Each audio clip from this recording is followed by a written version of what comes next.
Good morning, everyone. I'm Raymundo Garcia, and today I want to talk to you about how the lack of honest feedback, what Kim Scott would call radical candor, can quietly erode a team's culture, and how the models we've learned in this course helped me rethink my role as a leader in that kind of environment.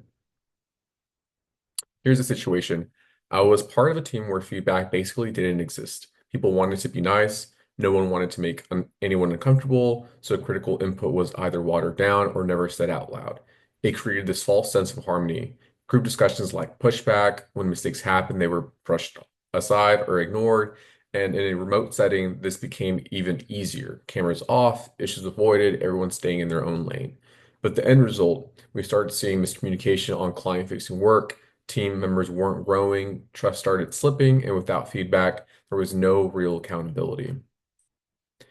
At the time, I didn't have language for what was happening, but now I call it a false positive Tetris effect. Instead of spotting moments to realign or grow, we ignored them. We mistook a lack of conflict for team cohesion. We prioritized being agreeable over being effective. What we should have done was rewire our defaults to see awkwardness as an opportunity to name misalignment in real time and to reinforce what was actually working with specifics. So, how do you build that kind of culture? It starts with creating psychological safety. And one of the most useful tools I've taken from this course is the empathy model. Let me walk you through it quickly. Emotional literacy. If people can't name how they're feeling, frustrated, dismissed, unsure, they won't bring it up. We need to normalize emotional vocabulary on teams so discomfort isn't just bottled up. Modeling. Leaders need to go first. Modeling candor and vulnerability sets the tone. If I'm not willing to give or receive feedback, why should anyone else? Perspective taking. This means getting curious about what's behind silence or hesitation. Instead of labeling someone as disengaged, ask, what's their context? What might they be navigating? Alignment of values. Teams function better when they co-create what matters. If growth and trust are shared values, then candor becomes not just acceptable, but expected. Tactful transparency. This is about delivery. Honest feedback doesn't mean being harsh. It means being clear and kind at the same time.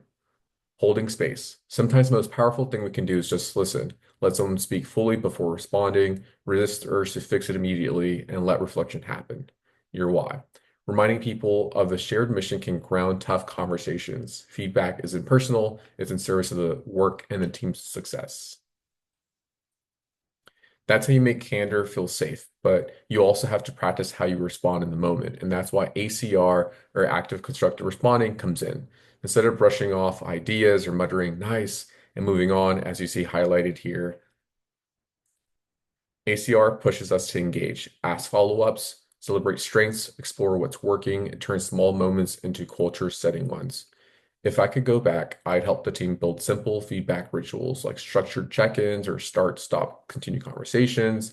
And I'd use tools like habit stacking from Atomic Habits to embed those practices into our weekly flow so they become second nature.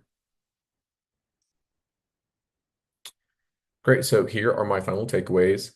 Psychological safety is built, not assumed. It takes models like empathy and ACR to make candor the norm. Remote teams need structure and intention to make feedback real. And finally, flourishing is not surface level harmony. It is trust, honesty, and resilience to work through friction together. Thank you so much for listening.